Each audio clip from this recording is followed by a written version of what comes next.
नमस्कार, मैं हूं मनोज बनू। आप देख रहे हैं इंडिया न्यूज। किस्सा कुर्सी का 5 राज्यों के एग्जिट पोल सामने आ चुके हैं। रुझानों में इस बार पश्चिम बंगाल में बीजेपी की सरकार बनती हुई दिख रही है, लेकिन वहीं पर दूसरी ओर ममता बीजेपी के बेहद नजदीक खड़ी हुई है।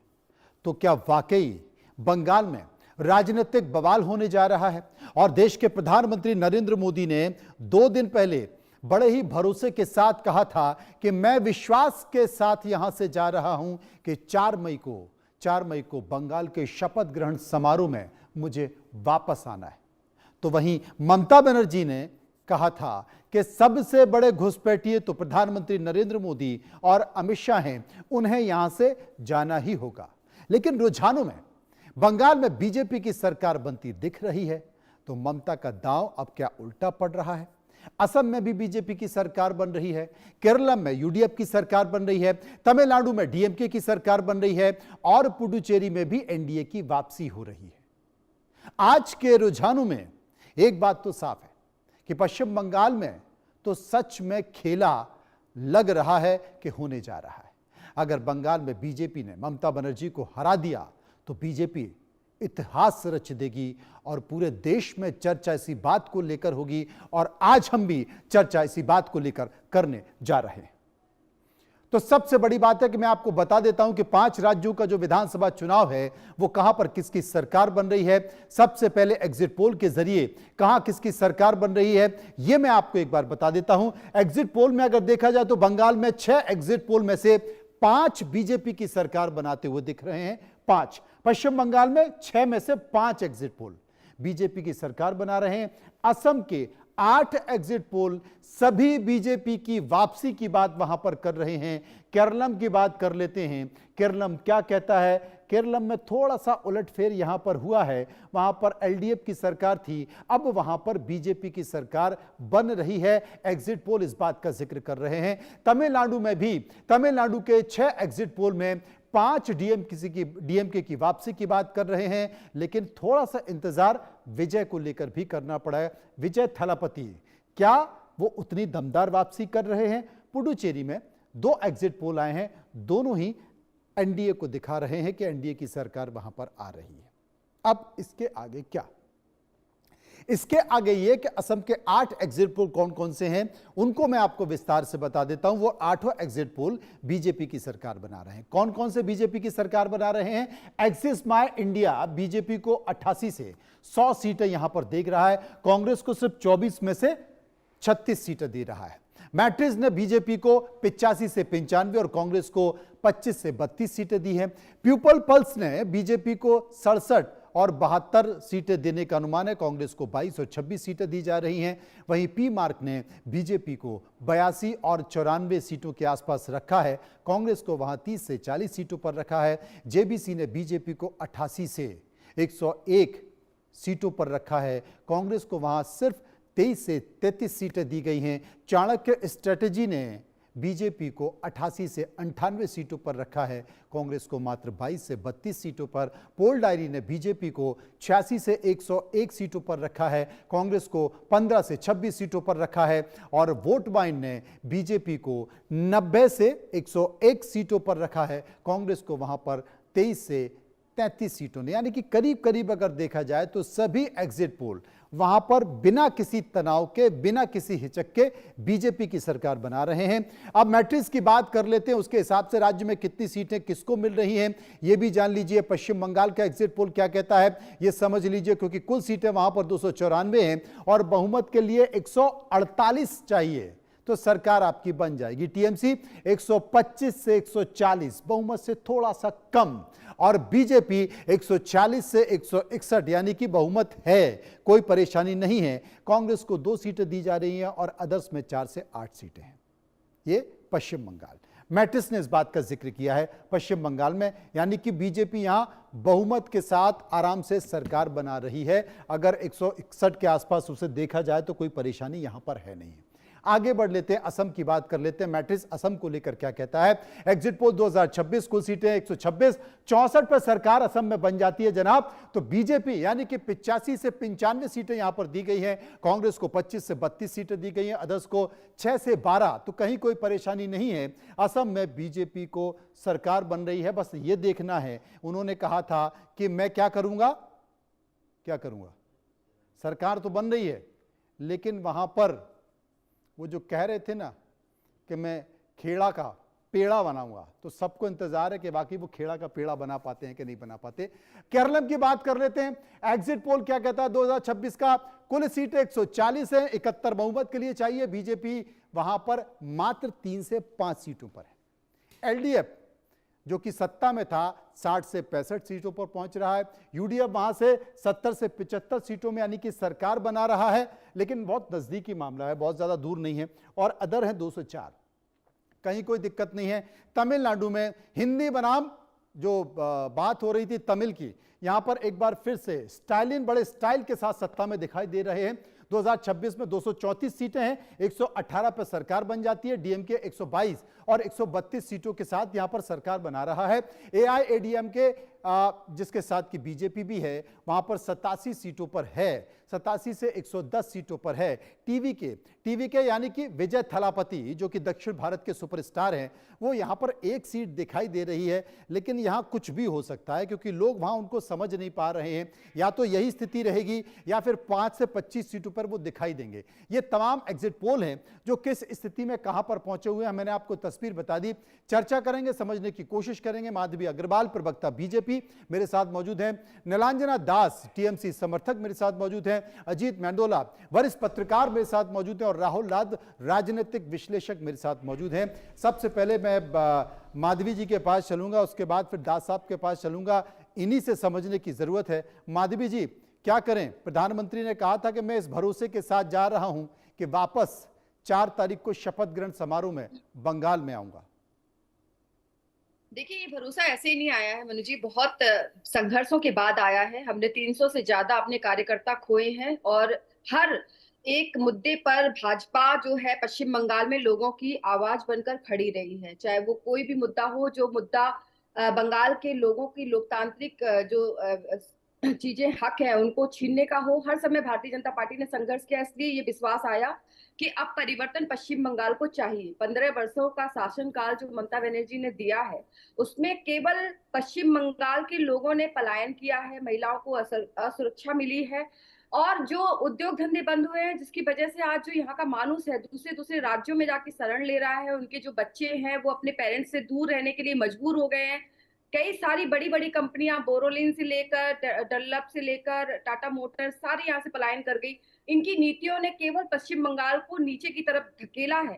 इसीलिए ये विश्वास तब आया जब लोगों ने ये गुहार लगाई कि अब पश्चिम बंगाल को परिवर्तन चाहिए और वो जो एक सकारात्मक रूप से जिस ओर ताक रही थी वो केवल भारतीय जनता पार्टी है और भारतीय जनता पार्टी ही हमेशा से आवाज बन के रही। इसीलिए ये हमारा विश्वास है कि इस बार जो है पश्चिम बंगाल में परिवर्तन होगा और बहुत सकारात्मक रूप से जो है परिवर्तन होगा और जिसकी आवश्यकता पश्चिम बंगाल को भी है।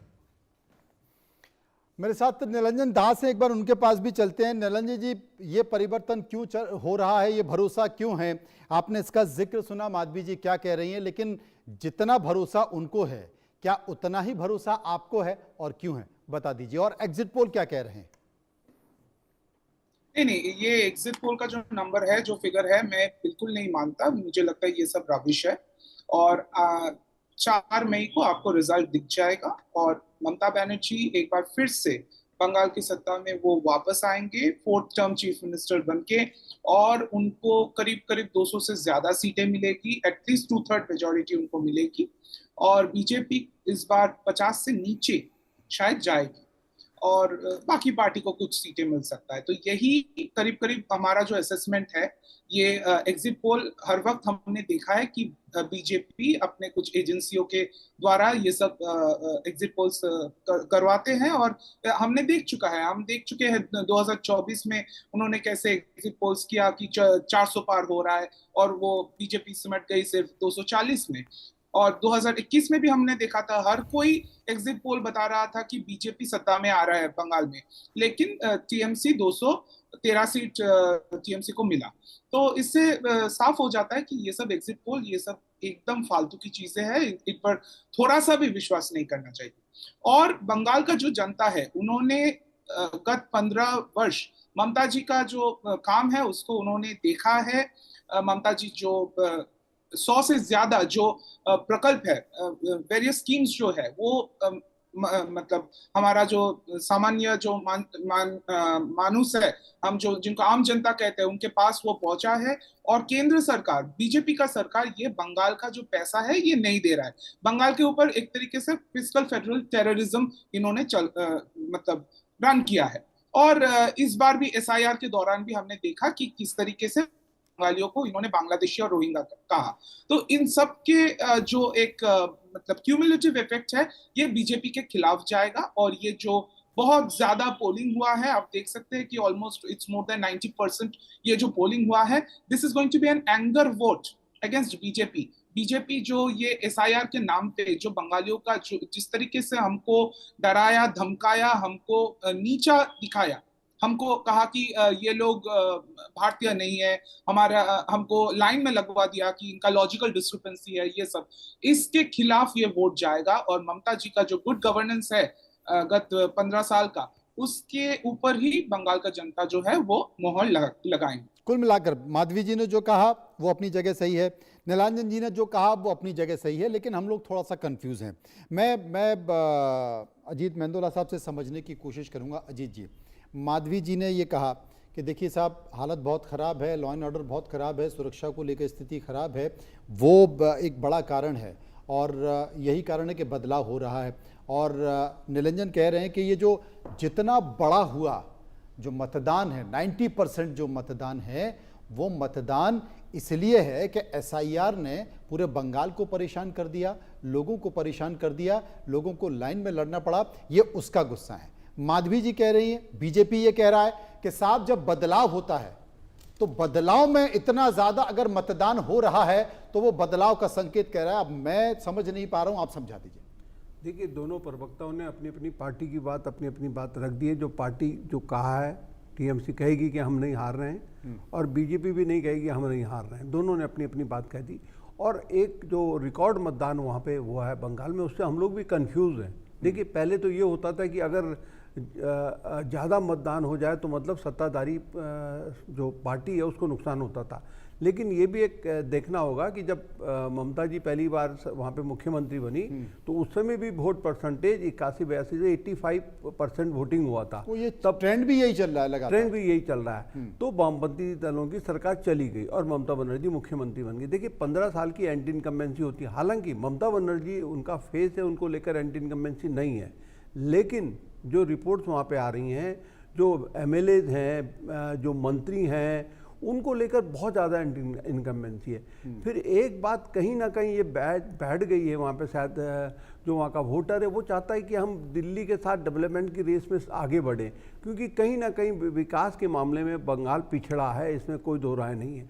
दूसरा, जो एक जिस हिसाब से पैरामिलिट्री फोर्सेस वहाँ तैनात की गई, अर्धसैनिक बल तैनात किए गए, मतलब कहीं ना कहीं जो गुंडागिर्दी के बारे में कहा जाता है कि बूथ कैप्चरिंग या वोट नहीं देने देना, जैसे मैंने अपने पहले उसमें भी कहा कि 90 के दशक में उत्तर प्रदेश में होता था, खासतौर पर पश्चिम उत्तर प्रदेश में वोटिंग नहीं हो, वोटिंग जो ताकतवर जातियां होती थी वो छोटी जातियों को वोट नहीं करने देती थी। नहीं, 90 के दशक में पश्चिम उत्तर प्रदेश क्या, बहुत सारे ऐसे राज्य बहुत हैं, सारी जगह बिहार भी एक राज्य है, बहुत बिहार सारे भी था, लेकिन नहीं, पर पश्चिम उत्तर प्रदेश फेमस था इसके लिए कि जो दलित पिछड़ा जो होता था उसको, जो एक वहाँ पे ताकतवर जातियां होती थी वो वोट नहीं करने देती थी। और एक तरफ टीएन सेशन ने वो व्यवस्था करी, पैरामिलिट्री फोर्सेस लगाई, लोगों का भय डर खत्म करा, लोगों ने खुल के फिर वोटिंग करी, एक देश में बदलाव आया। तो लेकिन बंगाल में जैसे सुनने में आता है कि भाई वहाँ पे क्योंकि जब कम्युनिस्टों की सरकार थी वही असामाजिक तत्व कहते हैं कि अब टीएमसी के साथ जुड़ गए, वो हार जिस तरह से हिंसा, हालांकि इस बार हिंसा कम हुई, लेकिन अगर भारत सरकार ये कह रही है कि इतनी फोर्स वहाँ पे लगा रही है, पिछली बार जिस तरह से वोटिंग के बाद हिंसा हुई, टीएमसी की सरकार बनने के बाद बहुत हिंसा हुई, बीजेपी के बहुत कार्यकर्ता मारे गए, मतलब कहीं ना कहीं जो कहते हैं गुंडागर्दी हुई है जम के, तमाम देखो ना पूरे 5 साल वहाँ पे कुछ ना कुछ होता रहा। लेकिन बीजेपी ने इस बार, मैं देख रहा हूँ कि बीजेपी ने सारी सबक लेते हुए इस बार पहले से ही कोशिश करी कि पैरामिलिट्री फोर्सेस से वो असामाजिक तत्व या गुंडा तत्व जो भी हैं उनको रोका। देखिए, अब ज़्यादा वोटिंग होने के पीछे एक SIR भी कहा जा रहा है। लोगों को लगता था कि भाई हमारा वोट इस बार अगर मैंने वोट नहीं डाला तो कट जाएगा, लेकिन हाँ, दूसरे राज्यों से लोग तमाम आए। हाँ, एक यहाँ दिल्ली से, देखिए अगर दिल्ली से कोई पैसे वाला वहाँ वोटिंग डालने जा रहा है, वो केवल SIR नहीं है उसका, वो शायद चाहता है कि एक बार बदलाव किया जाए, देखा जाए बदलाव करने से क्या होता है। अगर जो एग्जिट पोल दिखा रहे हैं, कितने लोग चले गए होंगे? काफ़ी। देखिए, एग्जिट पोल जो दिखा रहे हैं, मेरा मानना है जो वोट परसेंटेज है और जो एग्जिट पोल दिखा रहे हैं उसमें मेरा मानना है कि बीजेपी बहुत बड़े मार्जिन से जीत सकती है, क्योंकि एग्जिट पोल बिल्कुल बाउंड्री पे दिखा रहे हैं कि 125 सीट TMC को और 150, 60, 70 बीजेपी को। मेरा मानना नहीं, अगर ये परसेंटेज जो है बदलाव के लिए हुआ है, लोगों ने अगर कहा है कि एक बार हमको डबल इंजन की सरकार बंगाल में भी बना के दिखानी है, तो हो सकता है कि ये बहुत बड़ी जीत ना हो जाए। हालांकि TMC ममता बनर्जी को लेकर नाराजगी नहीं है, फेस है, वो लड़ी। ममता बनर्जी ने एक विपक्ष को मैसेज भी दिया कि अगर आप ढंग का संगठन बनाएंगे, ढंग का कैडर बनाएंगे, ढंग का बूथ मैनेजमेंट करेंगे तो हम लोग टक्कर दे सकते हैं। लेकिन उस टक्कर में बीजेपी ने भी बहुत स्ट्रैटेजिकल चुनाव लड़ा, तमाम तरीके की अपने वादे करे, हिंदू मुस्लिम चुनाव कराया गया, राम के नारे लगे। तो कहने का मतलब है कि हिंदू मुस्लिम तमाम चीज़ें हुई हैं। अगर बीजेपी इस बार भी अगर नहीं जीतती है ऐसे में भी, तो फिर आगे जीतेगी, मुझे संदेह। इसलिए एग्जिट पोल। राहुल लाल मेरे साथ मौजूद है। राहुल लाल साहब, मैं करीब 7-8 एग्जिट पोल देख रहा था, और उन 7-8 एग्जिट पोल में 5 ऐसे एग्जिट पोल हैं जो बीजेपी की सरकार वहां बना रहे हैं बहुमत के साथ, ये आंकड़ा दिखा रहे हैं। अब अगर बीजेपी की सरकार वहां पर बहुमत के साथ बना रहे हैं, तो सबसे पहले मैं आपसे समझने की कोशिश करूंगा, हालांकि मैंने कई सारे ऑब्जर्वर वहां पर जो तैनात हैं उनको व्यक्तिगत फोन लगा के अभी जानने की कोशिश की कि क्या स्थिति है। उन्होंने ये कहा कि इतना आसान नहीं है जितना दिख रहा। हाँ, मैं आपको बता दूं कि कांटे की टक्कर है और 50-50% है। देखिए, पश्चिम बंगाल में मैं भी 15 दिन रहा चुनाव के दरमियान में, और पश्चिम बंगाल की स्थिति को जो मैंने देखा, तो वो जो ये एग्जिट पोल्स दिखा रहे हैं, इस दोनों के बीच में मुझे एक दूरी दिखाई दे रही है। भारतीय जनता पार्टी अच्छे से चुनाव लड़ रही है। हमें लग रहा है कि विपक्ष के रूप में जो 77 सीट्स पिछले बार मिले थी, उससे हो सकता है कि उनके सीटों की संख्या कुछ बढ़ जाए। लेकिन सोचिए कि सेकेंड चरण में भारतीय जनता पार्टी के 2021 में 18 सीटें थीं। 2024 के लोकसभा सीट में भी अगर उसको ट्रांसलेट कीजिए तो वो 25 से 30 के बीच में लगभग कुछ सीटें बनती हैं। अचानक से क्या एकदम यू टर्न की स्थिति होगी कि जो 123 सीटों पे जो बढ़त की स्थिति थी तृणमूल कांग्रेस की, वो वहां से सीधे 18 पे आ जाएगी, और ये 18 वाली पार्टी अब उस जगह पे चली जाएगी, यू टर्न हो जाएगा और सरकार बन जाएगी। ऐसी परिस्थितियां वहां पे नहीं है। मैं अभी देखिए, एंटी इनकम्बेंसी फैक्टर कहा जा रहा है, 15 वर्ष के शासन के बाद है, लेकिन क्या मुख्यमंत्री ममता बनर्जी के प्रति वो नाराजगी है? नहीं है। देखिए, इस बीच में एक दौर वो भी चला है जब हम लोग देख रहे हैं कि बीजेपी की सरकार पहले टर्म, दूसरे टर्म, तीसरे टर्म लगातार जीत रही है। ममता बनर्जी ने भी उनके रणनीतियों का पालन करते हुए 74 जो विधायक हैं उनके टिकट काट दिए थे। तो अगर विधायकों के प्रति जहां उनको लगा कि काफी ज्यादा नाराजगी, उनके टिकट काटे उन्होंने, और वहां पे बिल्कुल नए चेहरे दिए उस जगह पे। तो एंटी इनकम्बेंसी फैक्टर को उन्होंने काफी अपने ढंग से घटाने का प्रयास किया। तो ये और बीजेपी ने भुनाने का प्रयास किया। लेकिन मैं माधवी जी के पास जाऊंगा। देखिए, माधवी जी लगातार कई दिनों से बंगाल को लेकर हमसे चर्चा कर रही हैं, और जब आप कई दिनों से, मतलब आज के पहले जब एग्जिट पोल नहीं आए थे तब भी उनके चेहरे पर बहुत तनाव था, आज भी उनके चेहरे पर मुझे तनाव दे रहा है। 5 एग्जिट पोल हैं माधवी जी जो आपके पक्ष में दिखाई दे रहे हैं, लेकिन मुस्कुराहट अब जाके आप माधवी जी मुस्कुराई हैं, अब जाके मुस्कुराहट दिखाई दे रही है आपकी। कोई तनाव है अभी भी, कोई शंका है क्या? नहीं, ये तनाव नहीं है। एक्चुअली बहुत खुशी के बाद जो एक थकावट होती है वो है। सुबह से मैं लगातार टीवी पे बैठी हुई हूँ, और एक बैठे रहना, लगातार बोलते रहना, तो ये थोड़ा सा चेहरे पे आ जाता है, और कोई बात नहीं है। बल्कि हम लोग बहुत प्रोत्साहित हैं, बहुत खुश हैं, बहुत सकारात्मक रूप से, बहुत पॉजिटिवली हम लोग सारी चीजों को देख रहे हैं। और सच बता रही हूँ मनु जी, हम लोगों ने जो मेहनत की है, बहुत मेहनत की है। हमने लोगों को देखा है कि जब स्ट्रीट कॉर्नर मीटिंग होती थी तो लोग नहीं सामने आते थे, लेकिन खिड़की से, जंगलों से अपना सपोर्ट देते थे।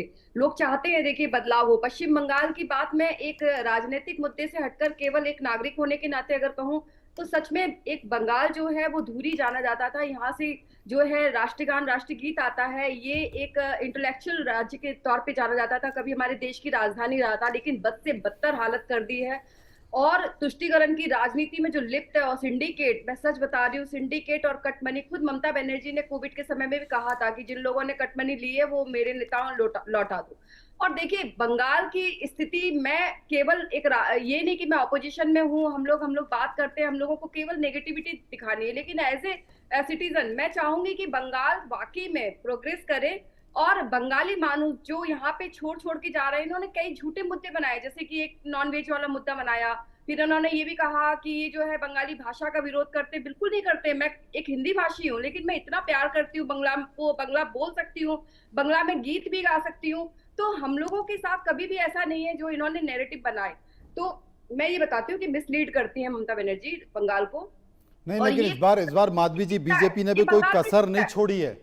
मंगलवार को बंगाल भी मच्छी खाते हुए दिखाया है, वीडियो वायरल कराए, फोटो वायरल करा के बोले बताइए ना, देखो क्या भैया मछली करेगा खा रहे अभी? हैं, आप बताइए हल्के में क्या मत लो। करेगा? प्रधानमंत्री क्या नरेंद्र करेंगे? मोदी को कभी फुटबॉल खेलना पड़ा। अगर करेंगे, ममता बनर्जी करेंगे, कैरम कभी खेल ऐसा रही हो है सकता है तो क्या? 75 साल में मोदी जी फुटबॉल खेल रहे हैं, बता रहे बंगाल को कि देखो भाई हम भी फुटबॉल खेल सर सकते हैं। गोरखपुर सांसद का बयान देखें, वो तो कह रहे हैं कि भाई 4 गुना ज्यादा मछली और जो है कि भेजेंगे वहां पे, हर कुएं में जितने भी एनडीए शासित राज्य हैं वहां से भी मछली ला के हर कुएं में छोड़ेंगे। और हेमंता कह रहे हैं कि ममता बनर्जी जितना मांस खाएंगी मैं उससे 2 किलो ज्यादा खाऊंगा। अब बताइए, देखिए चुनाव चला कहां गया ये।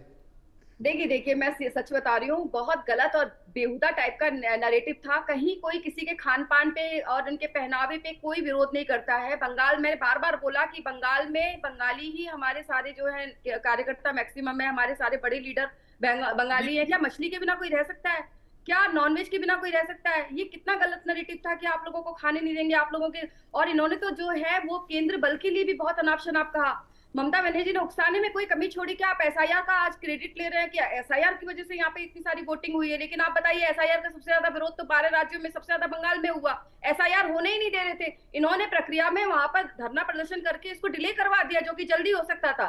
तो मैं आपको बता रही हूँ कि मिसलीड करती है ममता बनर्जी, बहुत ज्यादा बचकानी हरकतें यहाँ पर पश्चिम बंगाल में, जो कि मुद्दों पर बात ही नहीं करती है। ये कहते हैं कि हमें फंड दीजिए, फंड आते हैं उसको यूटिलाइज नहीं करते ये लोग। यहाँ संजय कुमार बीजेपी का कार्यकर्ता लिखते हैं, मछलीखोर बांगाली एबार तोদের दिन खत्म, 4 मई আমরা আসছি। ये लिखते हैं बीजेपी का कार्यकर्ता संजय कुमार। अरे मैं क्या बोलूं आपको, मैं बार बार ये चीज रिपीट कर चुकी हूँ कि पार्टी कार्यालय में भी ये बनता है, जो नॉन वेजिटेरियन है वो खाते हैं। ये एकदम बचकानी बात है। और इन्होंने, सबसे दुख की बात ये है कि ये हिंदी भाषी और बांग्ला भाषी के बीच में एक कॉन्फ्लिक्ट पैदा करने की कोशिश कर रहे हैं, जो कि देश के लिए दुर्भाग्यपूर्ण है। मत करिए ऐसा। बंगाल राज्य हमारे देश आप ही लोग हैं जो बांग्ला बोलने वाले, तो आप कहते हैं बांग्लादेशी। आपका अमित मालविया, आपका पश्चिम बंगाल का को इंचार्ज अमित मालविया कहते हैं बंगाली बोल के कोई भाषा नहीं है, ये बांग्लादेशी भाषा है। आपका दिल्ली का पुलिस बोलते हैं ये they are speaking in Bangladeshi language. मत करिए ये सब। आप लोगों को राज करना है, आप लोगों को 15 साल का पूरा ये आपका मानसिकता है। बीजेपी जैसा एंटी बंगाली पार्टी देश में दूसरा नहीं है बीजेपी जैसा एंटी बंगाली पार्टी। देखिए फिर ये यहाँ पे बैठकर नेशनल चैनल पे भी गलत बोल रहे हैं, कैसी बातें करते हैं। सारे आप जितने भी लीडर के नाम उठाइए सारे बंगाली हैं। कौन है बताइए हिंदी भाषी है? सभी तो बंगाली है। और मैं कह रही हूँ कि बंगाल में सभी लोगों ने मिलकर बंगाल को बंगाल बनाया है। आप समझिए, बड़ा बाजार क्षेत्र है पूरा, जो राजस्थानी है उनके बिजनेस से डेवलप हुआ। तो पश्चिम बंगाल में हर व्यक्ति का उतना ही योगदान है। गुजराती पूरा, आपका ये भवानीपुर पूरा भरा हुआ है, जहाँ पे ममता बनर्जी जीत कर आती है। या राजस्थानी, बिहारी। और जब बंगाली लोग दूसरे राज्य में जाके काम करते हैं तो आप बोलते हैं कि वो पलायन कर रहे हैं, बंगाल से पलायन कर रहे हैं। यही आप भाषा आप यूज करते हैं। बंगाल से सुन लीजिए, बंगाल से 28 लाख लोग बाहर काम करते हैं। बंगाल से बाहर 28 लाख लोग काम करते हैं, और बंगाल में दूसरे राज्यों से 13 करोड़ लोग आके काम करते हैं, उसमें से ज्यादातर बिहार और मनोरंजन पार्क पूरा बंगालियों से बसा हुआ है। क्या वहाँ पे कभी किसी ने किसी का विरोध किया? आप बताइए ना। दुर्गा पूजा में सारे आप और दिल्ली में अगर कोई बांग्ला में बात करते हैं तो उनको बोला जाता है ये सब बांग्लादेशी है। आप लोगों के नैरेटिव गलत है। मुझे लगता है 4 तारीख आने दीजिए, आप लोगों को पता चलेगा कि पश्चिम बंगाल की जनता ने बाकी लोगों को 34 साल का टाइम दिया, आप लोगों को भी मौका दिया, लेकिन आप लोगों ने उल्टा लटका देंगे ना हमको। इस पीरियड में उल्टा आप लटका बंगाल देंगे। को उसकी गरिमा लौटा सकते थे। लोग नहीं भूले। बंगालियों को उल्टा लटका देंगे अमित शाह। डॉक्टरों ने जिस तरीके से लाठियां खाई है आपके राज में, सब लोगों को पता है। ममता बनर्जी से कोई खुश नहीं है, मैं बता रही हूँ, मैं आपको इस चैनल पे बता रही हूँ कि आंतरिक रूप से लोग ये चाहते हैं कि बंगाल का फिर से एक पुनर्निर्माण हो, जिसके लिए केवल और केवल एक भारतीय जनता पार्टी केवल एक उसके लिए गुजरातियों को जरूरत है। भाई और देखो, कोई पार्टी नहीं है यहाँ पर। मैं इसीलिए नीलांजन जी, नीलांजन, पता नहीं, मुझे नहीं पता कि बंगाली उल्टा लटकेंगे कि नहीं लटकेंगे, लेकिन तमाम ऐसे राजनीतिक पंडित हैं वो उल्टे जरूर लटक गए हैं। कोई अपनी खोपड़ी खुजा रहा है कि वाकई यार ममता बनर्जी की सरकार चली जाएगी, बीजेपी की सरकार आ जाएगी। अब मैं आपको बता दूं, देखिए मेरे साथ पैनल में मेरे एक साथी हैं, उनका नाम है अजीत मेंदोला। आज ग्रीन कलर की जैकेट पहन के आए हैं। ये हंसते खेलते हम लोग पिछले 5-6 दिन से बंगाल पर चर्चा कर रहे हैं। आज इनके चेहरे का रंग उड़ गया है, इनको तनाव हो गया, इनके चेहरे पे तनाव। बोले यार मनु हो क्या रहा है, परिणाम कौन सा आ रहा है, समझ में नहीं आ रहा। क्या वाकई बीजेपी बहुत बहुमत के साथ सरकार बनाने जा रही है क्या? ऐसा है क्योंकि हम लोग ग्राउंड में काम करते हैं। हमने अरे तो हम लोग कौन सा, हम लोग झाड़ बुनी नहीं बजा रहे हैं ना, हम लोग भी ग्राउंड में काम कर रहे हैं भाई। जिला पे प्रचार करने के लिए गया पार्टी के लिए, तो इसीलिए हमने देखा है कि लोग जो है वो मतलब टीएमसी का जो हमारा जो वोट है, वी हैव अराउंड 48% वोट, तो वो हमारा इंटैक्ट है। और किसी जगह तो कांग्रेस भी रिसर्जेंस में दिख रहा है। अगर कांग्रेस रिसर्जेंस कर रहा है तो वो तो बीजेपी का मतलब वोट शेयर कम होगा। तो इसके लिए हमारा ये सॉर्टेड है कि हम 200 से ज्यादा सीटें लेकर चौथी बार के लिए 4th मई को हम लौट रहे हैं। वोट इनका जो है जो एकदम फिक्स्ड है, बताइए कौन सा वोट फिक्स्ड है जिसके लिए आप लोग इतना कॉन्फिडेंट होते हैं? हम कॉन्फिडेंट है क्योंकि हमारा ट्रैक रिकॉर्ड है, हमारा ये हमारा 15 साल का ट्रैक रिकॉर्ड है। आपके ट्रैक रिकॉर्ड को लेके ही तो वो जनता के पास गए थे। तो रिपोर्ट कार्ड लेके लोगों के बीच में गया है ना, आपका ट्रैक रिकॉर्ड लेके जनता के पास गए थे, वो गए हैं लोगों के बीच में। अपना ट्रैक रिकॉर्ड लेके जाते हैं ना कि आजकल मेडिकल अपना कार्ड, अपना रिपोर्ट कार्ड, ये हमारा 15 साल का रिपोर्ट कार्ड है। ये उन्नयन पांचाली बांग्लार गौरवोज्ज्वल 15 बच्चों, ये हमारा रिपोर्ट कार्ड है। क्या काम किया है बंगाल के लिए? अभी तक व्हाइट पेपर नहीं निकाला है। और बीजेपी ने बंगाल का 2 लाख करोड़ रुपीस खा गया है, वो दे नहीं रहा है। हमारा ड्यू है 2 लाख करोड़ रुपीस, इमेजिन खा चुका है बीजेपी। आप कुछ भी बोल सकते हैं। अभी थोड़ी देर पहले मैं दूसरे चैनल पे थी तो आप तो जो केंद्रीय बल को ही कुछ उल्टा पुल्टा बोल रहे थे, जो कि ऐसा बोलना नहीं चाहिए। हमारे जवानों को नहीं बोलना चाहिए। मेरी आवाज बैठ गई एक्चुअली, मैं इनके साथ पहले भी चिल्ला चुकी हूँ। ये तो गुंडा बहानी है। बताइए, आप बताइए, केंद्रीय बल को गुंडा बहानी बोल रहे हैं, आप बताइए, आप बताइए। अरे नीलांजन जी, अमित शाह थोड़ा जो कह देते हैं वो कर भी देते हैं। ये सेंट्रल फोर्स अमित शाह जो कह देते हैं वो कर भी देते हैं। एग्जिट पोल आ गए हैं, एग्जिट पोल आ गए। अमित शाह जो कह देते हैं वो कर भी देते हैं। थोड़ा संभल के रहिएगा। मेरा सब अगर आपको दिखता है कि लटका हुआ है तो आप जानिएगा कि ये अमित शाह का कारनामा है। अच्छा एक चीज बताइए, मतलब मैं माफी चाहता हूँ अजीत मेंदोला जी, 4 तारीख तक के लिए मैं माफी चाहता हूँ, क्योंकि एक तो बंगाल, बाकी सारे राज्य तय हैं, बंगाल ने आपको तनाव दे दिया है, आपके चेहरे पे बड़ी अजीब सी स्थिति हो गई है, ऊपर से तनाव आपका एग्जिट पोल ने बढ़ा दिया। लेकिन हकीकत में जो दिख रहा है, क्या वाकई ऐसा है? क्या चमत्कार बंगाल में हो सकता है? नहीं देखिए, मैं प्रवक्ताओं को देख के तो लग रहा है कि टीएमसी वाले तो लगता है जैसे बिल्कुल मान बैठे, कोई बदलाव नहीं होना जा रहा है। और बीजेपी की प्रवक्ता कह रही मैं थक गई हूँ बहुत ज़्यादा, तो सुबह से लगी हूँ उसमें। तो देखिए बंगाल का चुनाव देश की राजनीति के लिए बहुत अहम होने जा रहा है। ममता बनर्जी जीते या ममता बनर्जी हारे। अरे 20 की बात क्यों कर रहे हो आप? नहीं, मैं तो आपके तनाव को समझ रहा हूं। नहीं, तनाव की बात लेकिन बंगाल को लेकर बोला, उल्टा लटका दूंगा आपको। राजनीतिक विश्लेषकों को लेकर नहीं बोला है, आप बोलिए। देखिए, अगर ममता बनर्जी हारती हैं तो देश के विपक्ष के लिए बहुत चिंता की बात होगी, ये इसमें कोई इनकार नहीं कर सकते। अच्छा, एग्जिट पोल तो ठीक है, जो भी जीते हारे अच्छी बात है कि वो बीजेपी जीत रही है। लेकिन मेरा कहने का मतलब कि अगर ममता बनर्जी हार जाती हैं तो ये विपक्ष के लिए बहुत चिंता का विषय होगा। विपक्ष के लिए एक बड़ी चुनौती खड़ी होने वाली है। आने वाले राज्यों में फिर विपक्ष के लिए चुनाव लड़ना न लड़ना बेईमानी हो जाएगा, क्योंकि पश्चिम बंगाल को अगर बीजेपी निकाल रही है तो, एग्जिट पोल के अनुसार कह रहा हूं मैं। लेकिन तो मतलब आप ये कह रहे हैं कि विपक्ष को बोल देना चाहिए कि भाई आज के बाद चुनाव हम नहीं खेल रहे, चुनाव का कोई मतलब हम खेल ही नहीं रहे, हम बाहर बैठेंगे। अगर ममता बनर्जी जीत जाती हैं तो देश की राजनीति, केंद्र की राजनीति में भी एक बदलाव देखने को मिल सकता है। हो सकता है कि ममता बनर्जी सोचें, दिल्ली आए, अब एक अपोजिशन की नेता बनने की कोशिश करें। हालांकि अब बंगाल ने कांग्रेस को किनारे कर दिया है। जो कांग्रेस अभी तक ये था कि इंडिया जो गठबंधन है उसका वो नेतृत्व कर रही थी, लेकिन अगर ये अब बंगाल में अगर ममता बनर्जी जीतती हैं, अगर एक मैं बात कर रहा हूँ, अगर जीतती हैं तो इंडिया गठबंधन की नेता फिर ममता बनर्जी होंगी, कांग्रेस कहीं ना कहीं साइड हो जाएगी। नंबर एक। खुश हो गए, नंबर दो खुश हो गए। हाँ, अगर हारती हैं तो फिर इंडिया गठबंधन का भी कोई मतलब नहीं रह जाएगा। फिर वो एक तरीके से मामला विपक्ष के लिए बहुत, देखिए लोकतंत्र के लिए विपक्ष का मजबूत होना भी जरूरी है। और एक लोकतंत्र के लिए तभी लोकतंत्र मजबूत होता है जब विपक्ष मजबूत हो।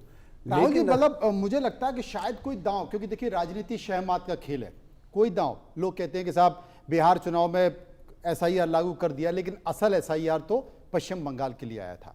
आपने देखिए, आप लोग इस बात की भी चर्चा कर रहे हैं कि भाई सबको पता था कि नारी शक्ति वंदन अधिनियम जो है पारित नहीं हो पाएगा, लेकिन वो भी आ गया और ये बताने की कोशिश की कि महिलाओं का अपमान हो रहा है। इधर शुभेंदु अधिकारी को मैं देख रहा था, वो गली गली घूम के कह रहे थे हिंदू हिंदू भाई भाई, मतलब हिंदू मुसलमान भी हो गया और चरम पर हो गया। इतनी पराकाष्ठा तो मैंने आजकल किसी भी चुनाव में देखी नहीं है। उन्होंने भी बता दिया कि भाई चुनाव हिंदू मुस्लिम का है। इधर तीन धड़े, असुद्दीन ओवैसी, बाबरी मस्जिद भी बन गई, हुमायूं कबीर भी आ गए और वो पीरजादा हैं, वो भी अपनी पार्टी की तरह। तो क्या वाकई उस तरह से मुस्लिम वोट कटेगा? तो कुल मिलाकर अगर देखा जाए, घुसपैठ, कानून व्यवस्था, कट मनी, ये सब तो पिछले चुनाव में भी चल रहा था, लेकिन इस बार सीधा था खेल कि भाई लास्ट टाइम पर जिस तरीके से गली में घूम घूम के हिंदू हिंदू भाई भाई, मतलब निकलो भाई, यही तो समय है भाई। ये मतलब एक बड़ा नैरेटिव था। नहीं, देखिए आप बिल्कुल सही कह रहे हैं कि जो चुनाव है, भारतीय जनता पार्टी ने जो लड़ी चुनाव को, वो बिल्कुल आर या पार के लड़ाई की मुद्रा में लड़ी कि भाई बिल्कुल आर या पार हो ही जाना चाहिए। क्योंकि 2021 में भी आपको याद होगा पूरी ताकत लगाई, फिर 2024 में भी उन्हें झटका लगा। लेकिन महत्वपूर्ण चीज सोचने वाला है कि क्या होने वाला, क्या चीज है वहां पे। क्योंकि देखिए भारतीय जनता पार्टी ने ध्रुवीकरण करने की बहुत जबरदस्त कोशिश की, इसलिए हिंदू हिंदू भाई भाई वो तमाम हम लोगों ने स्लोगन भी सुने, वो नारे भी सुने। लेकिन जब ये नारा लग रहा है हिंदू हिंदू भाई भाई, वैसे स्थिति में फिर ये विश्लेषण करना कि मुस्लिम वोट जो है कि वो 3 जगह बटेगा, 4 जगह बटेगा, क्योंकि भारतीय जनता पार्टी की वो कोशिश, देखिए भारतीय जनता पार्टी, अमित शाह जी की जो रणनीति होती है वो ये होती है कि बीजेपी के वोट बिल्कुल एकमुश्त रहे और विपक्षी वोटों में कहीं न कहीं बिखराव की स्थिति है। हाँ। लेकिन वहां पे इस पूरे ध्रुवीकरण ने मुस्लिम वोटों में किसी प्रकार के बिखराव की स्थितियों को टाला है। वहां पे जैसे ही हुमायूं कबीर का जो है कि वो स्टिंग ऑपरेशन होता है, उसके बाद से स्थितियां बदल जाती हैं और वो अलग अलग हो जाते हैं। फिर सीधे सीधे मुस्लिम वोटों के पास ऑप्शन बचता है टीएमसी ही मामले पे। अभी भी मैं फिर कह रहा हूं कि फिर ऐसे स्थिति में जो रिवर्स जो होना चाहिए हिंदू मतों में रिवर्स जो पोलराइजेशन है उसको रोकने का काम महिला शक्ति कर रही है वहां पे। और ग्रामीण महिलाएं ममता बनर्जी के साथ मजबूती से खड़ी है। और वो हम लोगों ने तमाम दूसरे चुनाव में देखे हैं कि जो सत्तारूढ़ पार्टी महिलाओं को लाभांश दे रही होती हैं वो मनोवैज्ञानिक बढ़त में होते हैं। जब भारतीय जनता पार्टी कहती है कि लक्ष्मी भंडार राशि को वो बढ़ा के 3000 कर देंगी, तो फिर वहां के लोग पूछते हैं सवाल कि भाई दिल्ली में भी देने का प्रधानमंत्री जी ने ही वादा किया था कि कैबिनेट के प्रथम मीटिंग में मिलेगा, और वो अभी तक वो बैठक कैबिनेट की हो नहीं पाई और महिलाओं को अब तक मिल नहीं पाया है। तो ये चुनाव को जितना सीधा सरल माना जा रहा है, पश्चिम बंगाल के चुनाव उतनी सीधा सरल नहीं है। इसलिए जो एग्जिट पोल्स हैं, देखिए उन्होंने काफी मेहनत किया है, तमाम एग्जिट पोल का पूरा सम्मान है, लेकिन वो हमें दिख रहे हैं कि केरल के संदर्भ में सही दिख रहे हैं, वो तमिलनाडु के संदर्भ में भी सही दिख रहे हैं, वो असम के संदर्भ में भी उसको माना जा सकता है, लेकिन पश्चिम बंगाल के संदर्भ में उसे मानना बहुत ही मुश्किल चीज है, क्योंकि वो जमीनी स्थिति से मुझे तालमेल करते हुए नजर नहीं आ रहा है। मातृ सुरक्षा का मामला जो भारतीय जनता पार्टी ने उठाया वो उठा भी है, चर्चा में रहा भी है, लेकिन वो क्या वोटिंग में जाके कन्वर्ट हुआ है? नहीं हुआ है। तो ऐसे स्थिति में मुस्लिम वोट प्लस महिला वोट, ये दोनों वोट को भी अगर आप जोड़ देते हैं तो तृणमूल कांग्रेस के 48% मत जो है वो बड़े आसानी से सुरक्षित दिखाई देते हैं उस जगह पे। और इसके अलावा जो चंद्रवंशी वोटर्स रहे हैं, भारतीय जनता पार्टी के मतवा वोटर्स रहे, उसमें भी तृणमूल कांग्रेस ने बड़ी शंदमारी की कोशिश की है। तो तृणमूल कांग्रेस के विरुद्ध एंटी इनकम्बेंसी फैक्टर था, है वो उसको, लेकिन उसको जिस तरह से बीजेपी को भुनाने का प्रयास करना चाहिए, बीजेपी ने उसको भुनाने के वो प्रयास नहीं किया। बताइए, पुलिस पर्यवेक्षक भेजे गए, सिंघम को भेजे गए वहां पे, तृणमूल कांग्रेस ने तो उसका भी जो है कि अपने पक्ष में जो है कि लाभ उठा लिया। आपने बोला कि महिला आरक्षण का मामला, नारी शक्ति वंदन के मामले को लेके नारी शक्ति वंदन जब हम लोग उसको पश्चिम बंगाल के संदर्भ में देखते हैं तो पश्चिम बंगाल के लोगों ने खुद ही कह दिया कि भाई बिना किसी कानून के भी जो है कि एक तरह से तृणमूल कांग्रेस का प्रतिनिधित्व 38% है। भारतीय जनता पार्टी जो वो कानून लाने का दावा कर रही है, उनका तो संसद में महिलाओं का प्रतिनिधित्व केवल 13%। क्या होता है ना राहुल जी, जब आप होली खेल रहे होते हैं तो गुब्बारे में रंग भरकर फेंक के ये थोड़ी सोचते हैं कि लगी जाएगा, आप तो मार देते हैं, लग गया तो लग गया और नहीं लगा तो नहीं लगा। लेकिन इस बार एक चीज है माधवी जी, जो कि पहले ही बीजेपी ने बता दिया था, कोई इमोशनल कार्ड ममता बनर्जी की तरफ से, मतलब जैसे पिछली बार एक बार प्लास्टर भी था, फिर बीच में एक बार खून वून भी निकल गया था माथे से, तो बीजेपी कह रही थी, अमित शाह कह रहे थे कि देखो अभी तो कौन सा इमोशनल कार्ड टीएमसी खेलेगी इस चुनाव में, उसका इंतजार करना चाहिए। आपने मौका दिया नहीं वो। देखिए, इसके पीछे कारण है, क्योंकि कहते हैं ना कि शत्रु के साथ जब लड़ाई में युद्ध होता है तो उसकी रणनीति सीख ली जाती है। तो भाजपा जो है वो इनके साथ लगातार संघर्ष में है बंगाल के अंदर में, कि एक तरीके से लोगों की आवाज बनके, लोकतंत्र की आवाज बनके। तो इनको हमें पता है कि ममता बनर्जी अगला दाव पेच क्या खेलने वाली है। हमें पता था एसआईआर आएगा तो विरोध करेंगे, लेकिन हमने पूरी मेहनत की है, कोशिश की है। और एसआईआर तो वो मुद्दा है जिसपे 2002 में इन्होंने सपोर्ट किया था, और मेरे ख्याल से हर देश में एसआईआर होता है, होना भी चाहिए, शुद्धिकरण होना चाहिए। बहुत सारे ऐसे वोटर्स होते हैं जो कि यहाँ पे मर जाते हैं या फिर नहीं है, दूसरी जगह पे भी है, कई लोगों की 2-2 वोटर आईडीज हैं, तो उनको अगर करेक्शन किया गया तो इस पे बवाल मचाने की जरूरत नहीं थी। लेकिन ममता बनर्जी की तो आदत है, वो तो हर मुद्दे पर ही बवाल करने की उनकी आदत है। और हम हर मुद्दे पर यहाँ पे डिस्कशन करने बैठते हैं कि अगर कोई योजना पारित हो रही है, अगर कोई कानून बन के आ रहा है, तो उसपे ममता बनर्जी का विरोध होना निश्चित रूप से है। तो मैं तो प्रिपेयर्ड हो जाती हूँ कि हाँ, आप शाम को बैठकर डिस्कशन करना है, क्योंकि कोई भी चीज है वो मानेंगे नहीं सीधे तरीके से। तो यही स्थिति है पश्चिम बंगाल में। अब बात ये है कि इनको लगता है कि ये जो है वोट इनके लिए पड़े हैं, तो अच्छी बात है, 4 तारीख तक का वेट करते हैं। लेकिन हमारी जो मेहनत है और लोगों की जो आवाज, लोगों की जो जरूरत है, खास करके बंगाल की जो आवश्यकता है, बंगाल की आवश्यकता है कि बंगाल को इस नरकीय जीवन से आगे निकालना होगा। बंगाल की आवश्यकता है कि अब ये सिंडिकेट की जो ग्रुप में फंस चुका है पश्चिम बंगाल, उससे अब इसको उबारना होगा। और ये केवल और केवल भारतीय जनता पार्टी कर सकती है, क्योंकि विपक्ष की तौर पे हमने अपनी भूमिका का निर्वाह बहुत ही स्ट्रांगली किया है यहाँ पर। निरंजन जी, आपने आज तो देखा होगा कि एनआईए भी थी, ईडी की टीम भी वहाँ पर थी, पैरामिलिट्री फोर्सेस वहाँ पर थे, और इस बात का संकेत पहले ही आ गया था, ये कह दिया गया था कि भाई वहाँ पर बंगाल में पैरामिलिट्री फोर्स वापस नहीं आएगा, वहीं पर तैनात रहेगा, और वो 60 दिन 90 दिन जितने भी दिन वहाँ पर रहेगा। तो मुझे लगता है कि ये अगर रहा और एग्जिट पोल के परिणाम ये रहे तो बड़ी दिक्कत होगी। आप बंगाल में ही रहेंगे ना, या कहीं बाहर बाहर चले जाएंगे?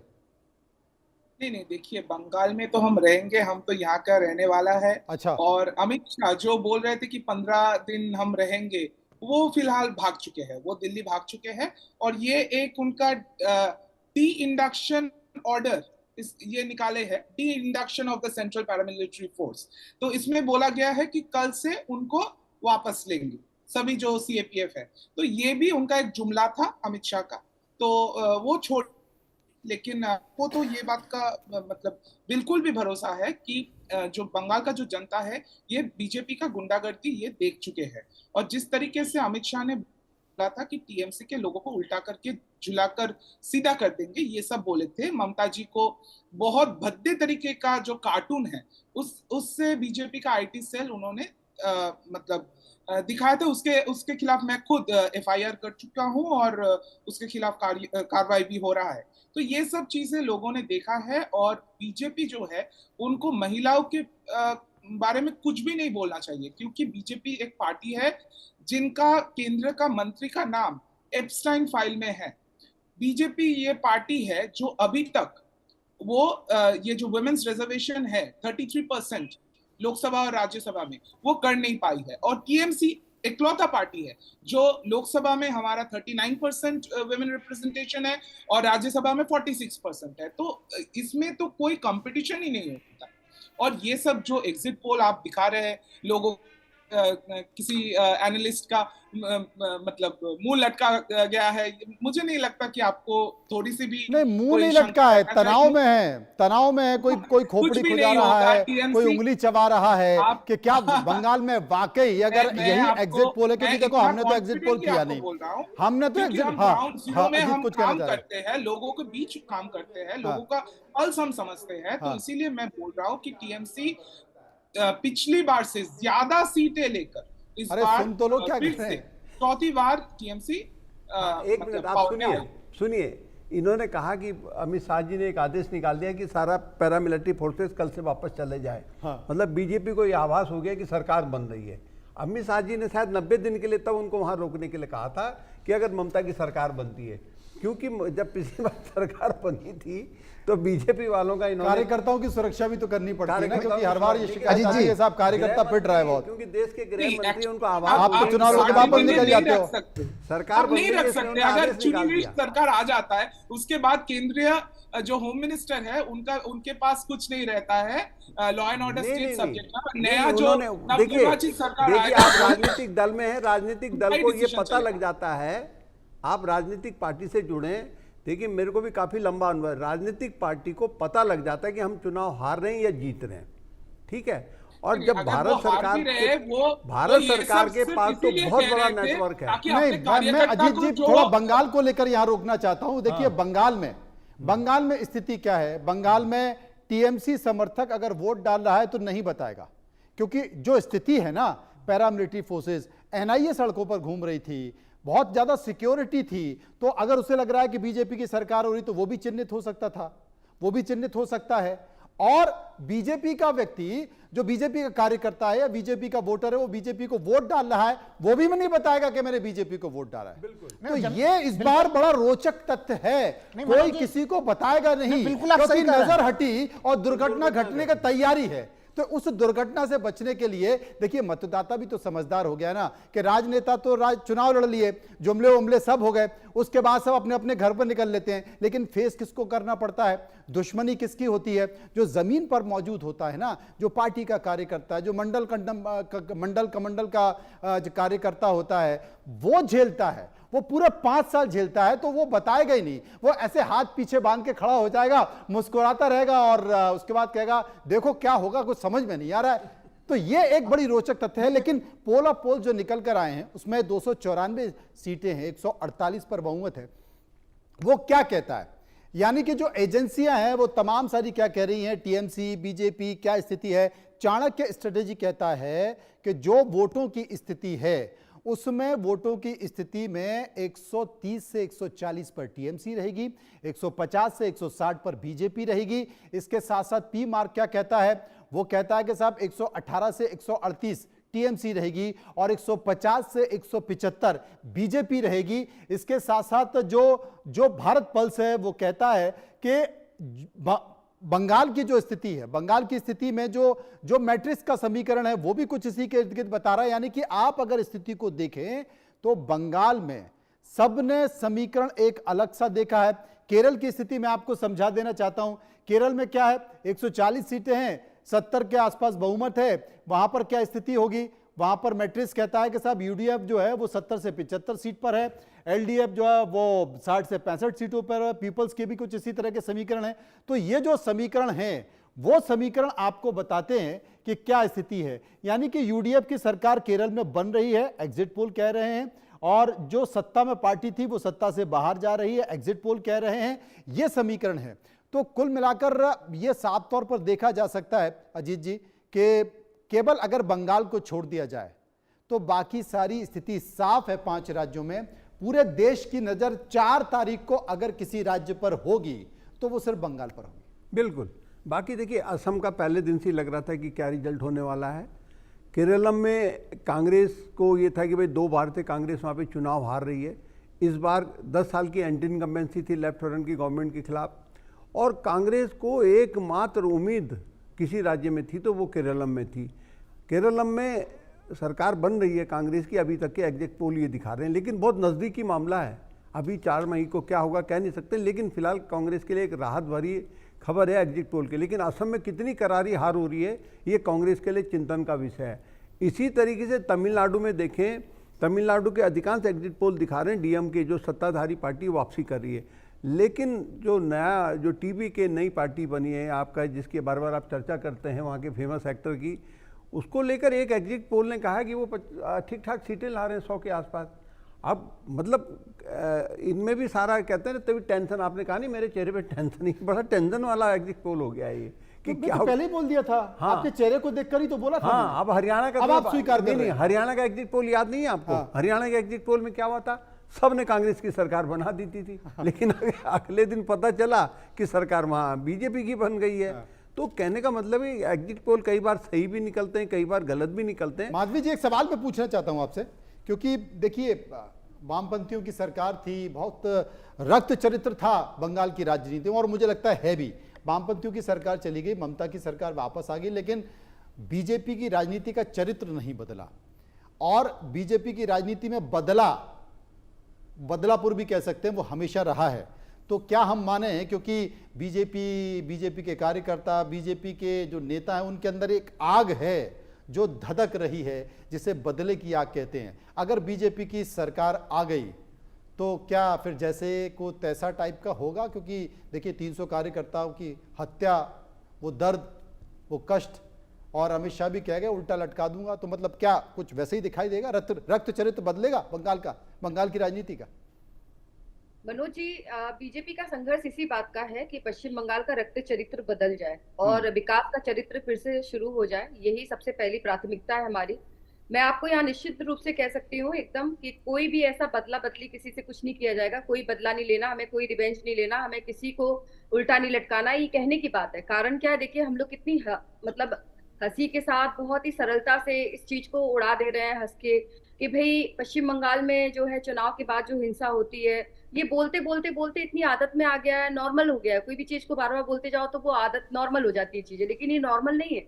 आप समझिए कि वाकई में जो लोगों के साथ हिंसा हुई है, जिनके घरों में लोगों की मौत हुई है, जिन लोगों ने डर के मारे अपने बहुत सारे कष्ट को सहा है, ये एक मामूली बात नहीं है, ये बहुत बड़ी बात है। और पश्चिम बंगाल के लिए ये बहुत ही एक तरीके से कह सकते हैं कि दुर्भाग्यपूर्ण स्थिति है कि जो लोकतांत्रिक देश में हर व्यक्ति को अपने दल को, अपनी पार्टी को चुनने का अधिकार है, अपने मत को देने का अधिकार है, वहां पश्चिम बंगाल को उसके लिए संघर्ष करना पड़ता है, जान गंवानी पड़ती है, डर के रहना पड़ता है। इसीलिए हमारा शुरू से एक नारा रहा कि भय मुक्त बंगाल बनाना है, और इसी नारे के साथ भारतीय जनता पार्टी इस चुनाव में उतरी थी।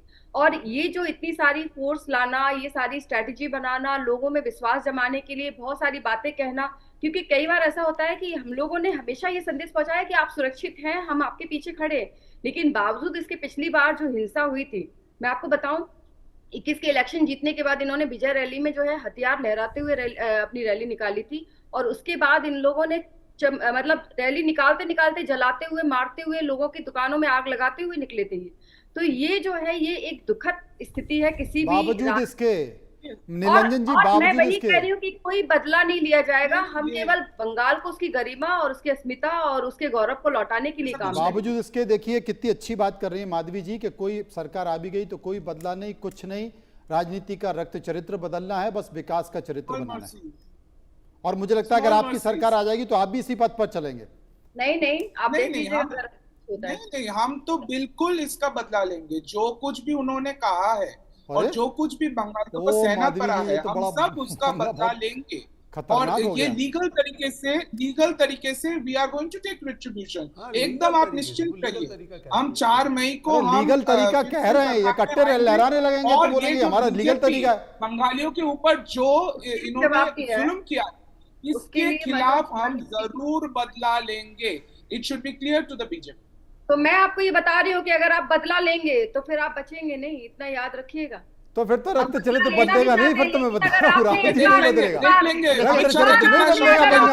मनोज जी देखिए, ये तय हो गया। इलेक्शन कमीशन को इसके लिए हम लोग बधाई दे सकते हैं कि कम से कम जो 2 चरणों में चुनाव हुई, चुनाव के दरमियान में जो हिंसा होती थी, कम से कम जो उस प्रकार की हिंसा की इंटेंसिटी में काफी कमी दिखी है। बहुत ज्यादा अर्धसैनिक बलों की तैनाती का एक लाभ तो ये हम लोगों को सीधा सीधा दिख रहा है। अब रही बात कि भाई चुनाव के बाद की स्थितियों को लेके, देखिए, चाहे वो गृह मंत्री कुछ भी दावा कर दें, वादा कर दें, अगर भारतीय जनता पार्टी की सरकार बनती तब तो वो अपने दावे पे रह सकते हैं।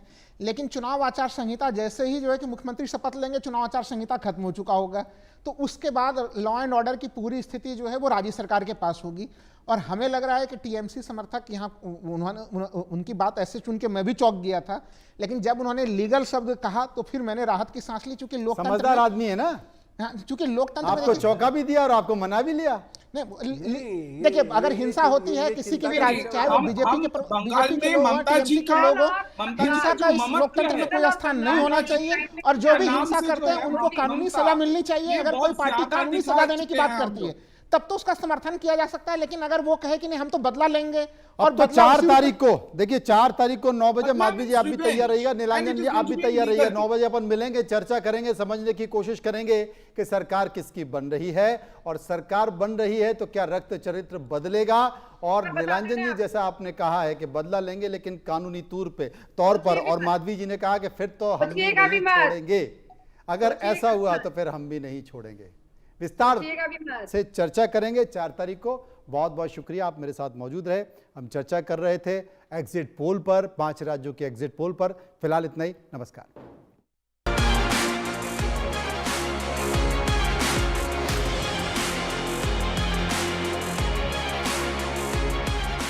सीट स्पॉन्सर, सब्जी का बना स्वाद